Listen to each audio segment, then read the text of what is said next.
un tout petit mot pour vous dire que je suis depuis près de 10 ans ces sujets pour la Tribune et que c'est particulièrement gratifiant et inspirant de voir que aussi bien les collectivités que les entreprises s'en emparent de manière de plus en plus sérieuse, comme on peut le voir ce matin et comme vous allez les uns et les autres nous en donner des exemples concrets. Alors, on vient de voir un petit film qui, d'ailleurs, précisait la part des déchets du bâtiment dans les volumes de déchets produits en France chaque année. Ça tombe bien, puisqu'on est quand même ici dans le cadre de l'aménagement et de la construction du Grand Paris. Donc, on va notamment parler de cet aspect de l'économie circulaire appliquée au secteur bâtiment et construction. Mais dans un premier temps, François-Michel Lambert, vous allez nous faire peut-être une introduction un peu plus générale de ce que c'est que l'économie circulaire. Comment vous la voyez? Qu'est-ce que vous imaginez comme développement dans les années, les décennies qui viennent? J'ai envie de vous poser une première question extrêmement basique. Finalement, de quoi parle-t-on? Qu'est-ce que c'est pour vous l'économie circulaire? On vient de voir les grands principes. Vous, avec vos mots de votre poste d'observation particulièrement privilégié, qu'est-ce que vous diriez pour qualifier l'économie circulaire?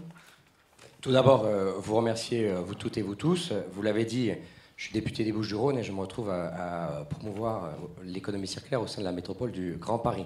Donc, nul n'est prophète en son pays. Je ne désespère pas d'être prophète dans le mien. Ça avance aussi, mais je voulais quand même saluer notamment messieurs les maires présents, mesdames et messieurs les élus, de cet volontarisme politique qui, on verra, se traduira tout à l'heure par les différents pitchs d'entreprises et d'acteurs, parce qu'il y a aussi, je pense, des associations ici dans ce territoire sur la question de l'économie circulaire. Alors, l'économie circulaire, vous m'avez demandé, et cher Dominique, on se connaît depuis que l'Institut est lancé, donc je sais votre attachement et votre volonté aussi de faire en sorte que le sujet puisse émerger de façon structurée à travers notamment des médias, à travers des relations, et je voulais aussi le saluer. Permettez-moi aussi, parce que c'est important, j'ai la chance, et vous avez ma photo au-dessus, de remercier très chaleureusement Florence Presson, qui travaille depuis plusieurs mois avec l'Institut pour qu'on puisse enfin avancer. Et si on est là ce matin, c'est aussi en partie grâce à toi, Florence. Donc je tenais à le dire, parce que vous verrez que dans l'économie circulaire, on va parler de flux, on va parler d'économie, mais si on oublie la dimension des hommes et des femmes, on rate tout. Et ça, c'est important, et c'est peut-être ce que j'allais dire sur l'économie circulaire. Que vous voudriez souligner l'importance du facteur humain. Voilà, la définition de la loi française date de août 2015. Il y a une définition... Dans la loi de transition énergétique. Voilà, dans la loi de transition énergétique, il y a un chapitre entier économie circulaire, pour rappeler, avec une définition qui est assez remarquable. Remarquable au sens qu'elle est unique, à ma connaissance, au niveau mondial, d'un pays qui met dans une loi une définition d'économie circulaire, ça c'est déjà vu, mais à ce niveau-là, d'implication sur la transformation de la société, c'est unique. Pourquoi? Parce que l'économie circulaire, à la française, je ne sais pas si c'est le terme que nous devrions dire, mais l'économie circulaire telle qu'elle est portée, telle que je l'aperçois, telle qu'elle avance, on va dire la French Touch française de l'économie circulaire, elle s'appuie sur 3 piliers. Les enjeux physiques. Quelles sont les ressources? On travaille sur les ressources, sur les flux, c'est physique, on comprend la question.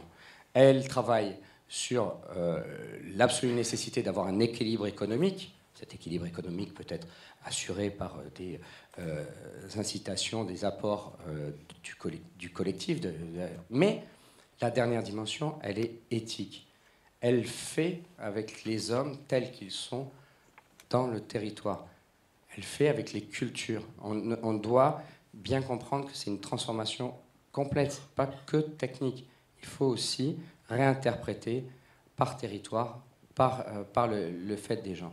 L'économie circulaire, pour nous, c'est la question de la ressource. Cette ressource, elle doit être préservée, elle doit être mieux utilisée. Il faut créer de la productivité, de l'efficience d'usage à ressources équivalentes, dégager plus de biens communs, dégager plus de services.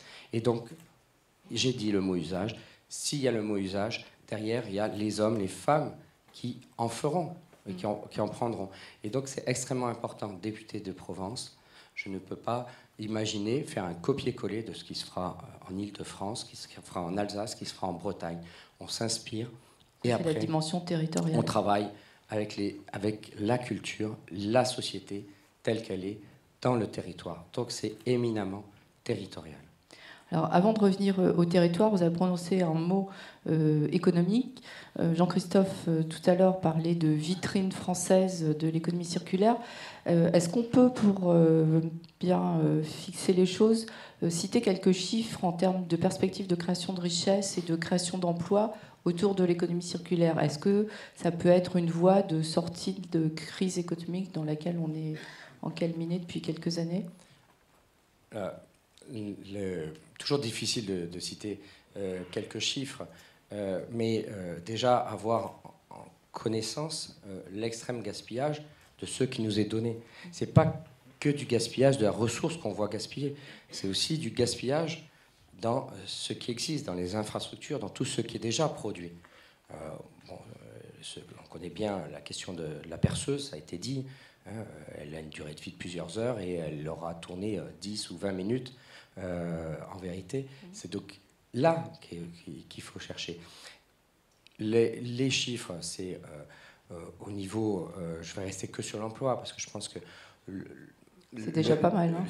Voilà, c'est plutôt là où il y a les vraies résonances. Si on arrive à donner des chiffres sur les impacts environnementaux, sur la moindre consommation de matière, on en prend conscience, mais on n'en prend pas action.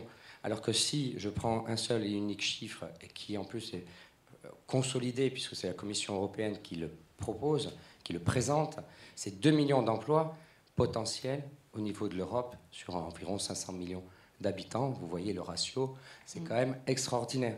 Donc c'est la Commission européenne qui d'ailleurs en fait un axe majeur de transformation du modèle de développement de l'Europe, puisque c'est rattaché au numéro 2 de la Commission européenne, M. Hans Timmermans, la stratégie d'économie circulaire. Il y aura un paquet économie circulaire, des directives. Oui, qui est en discussion en ce moment. Voilà, et qui emmènera les pays.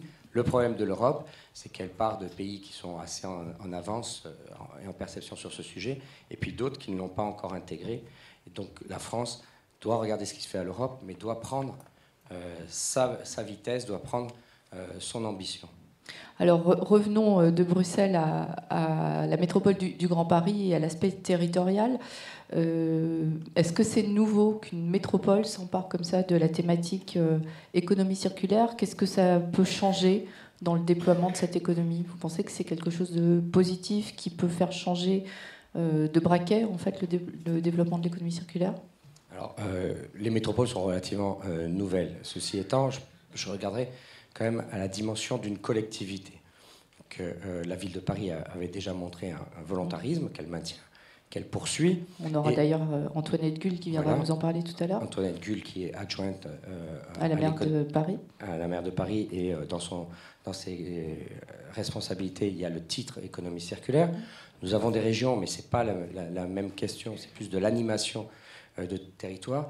Et ce qui est intéressant au niveau du fait métropolitain, c'est de cette capacité tout à la fois, puisque l'on bâtit des métropoles, de les bâtir autour d'une identité, d'une vision forte de modèle de développement, c'est-à-dire projeter cette métropole qui se crée comme on se pencherait sur un jeune enfant ou comme on se pencherait sur une jeune entreprise en disant ben, nous allons vraiment structurer sur l'avenir, et revenons quand même sur la dimension territoriale.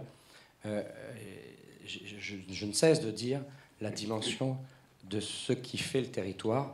Ça sera les ressources, ça sera la météo. Pour un gars de Provence, vous voyez ce que je veux dire quand on parle de Paris. Mais ça sera surtout les hommes et les femmes. Et si je fais vraiment dans le gros trait, ça sera l'OM et le PSG. Voilà, c'est ça.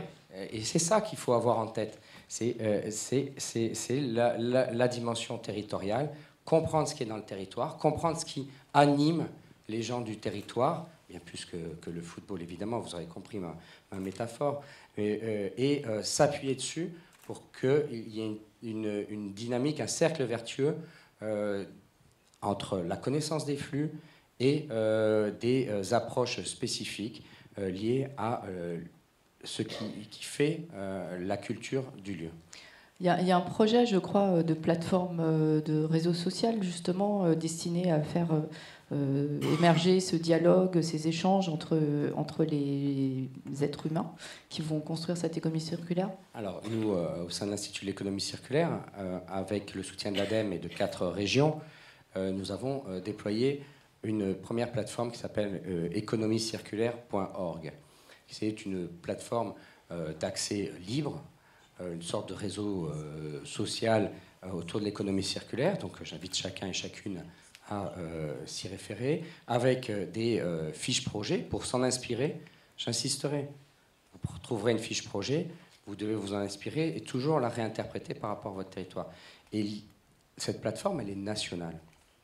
Elle permet de commencer à poser des choses, mais ça reste trop distendu par rapport à cette dimension dont j'ai parlé. Et donc, de territoire. Et il me semble, on en a déjà discuté notamment avec le maire Xavier Lemoine, de la nécessité d'une plateforme au niveau de la métropole du Grand Paris, qui tout à la fois se nourrira de la plateforme nationale sur des fiches projets, sur des bonnes pratiques, sur des initiatives pour s'en inspirer, mais qui saura animer le territoire à travers, comme vous le dites, une sorte de réseau social de l'économie circulaire. Elle a à peine un an, puisqu'elle date de novembre 2015, cette plateforme, et elle est au-delà des objectifs que nous avait donnés l'ADEME, déjà en termes de fiches, de fréquentation, etc. Preuve que ça répond à une attente. Très bien, merci beaucoup François-Michel Lambert. Alors, je crois qu'on a atteint un dernier mot. Parce que je vois qu'il y a un chrono, c'est dur. Hein. Voilà. Je voudrais juste dire au sein de l'Institut de l'économie circulaire, parce que je veux faire en sorte que l'on ose et que vous osiez aller encore plus vite, plus loin dans l'engagement de l'économie circulaire. Ici, et je n'ai aucun doute sur ce que les élus locaux vont dire comme engagement, nous, au sein de l'Institut de l'économie circulaire, nous lançons, entre autres, 3 études. Une étude sur l'économie circulaire, révolution numérique. Non, j'allais inciter les gens à aller voir sur le site.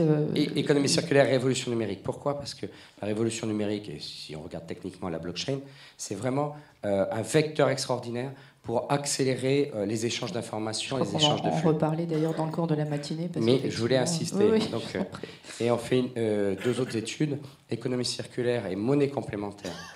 Parce que les monnaies complémentaires sont des monnaies éthiques, des monnaies qui répondent à des attentes du territoire, à des attentes sociales, sociétales. Et donc, c'est pour lier des échanges de matière, des échanges de flux, des échanges économiques, mais avec la dimension éthique, avec la dimension du territoire. C'est ça qu'il faut bien comprendre. L'euro est assez informel. Une monnaie locale, une monnaie complémentaire, a une dimension qui répond à l'humain. Et nous voulons voir quelles peuvent être les conséquences bénéfiques sur des avancées sur l'économie circulaire. Troisième étude. Et la 3e étude, en 2 mots, c'est sur revenu universel et économie circulaire, économie de la fonctionnalité. Mais j'insiste surtout sur les 2 premières par rapport au territoire. Une par rapport au territoire, les monnaies complémentaires, qui parlent vraiment des hommes dans leur territoire et de leur approche sur de nouveaux formats d'échange. Par exemple, la perceuse, on pourrait imaginer utiliser une monnaie complémentaire pour se partager l'usage d'une perceuse, parce qu'avec une monnaie, l'euro, une monnaie officielle, c'est peut-être un peu plus difficile. Et surtout sur la révolution numérique. Coupler les deux, la révolution numérique et l'économie circulaire vont vraiment très très bien ensemble. Quand est-ce qu'on pourra avoir les résultats de ces études Nous sommes donnés comme ambition au premier semestre de 2017. Bon. Voilà. Peut-être pas les 3 au premier semestre 2017, mais au moins 2. Voilà. Parfait. Merci beaucoup. Merci Dominique. Merci.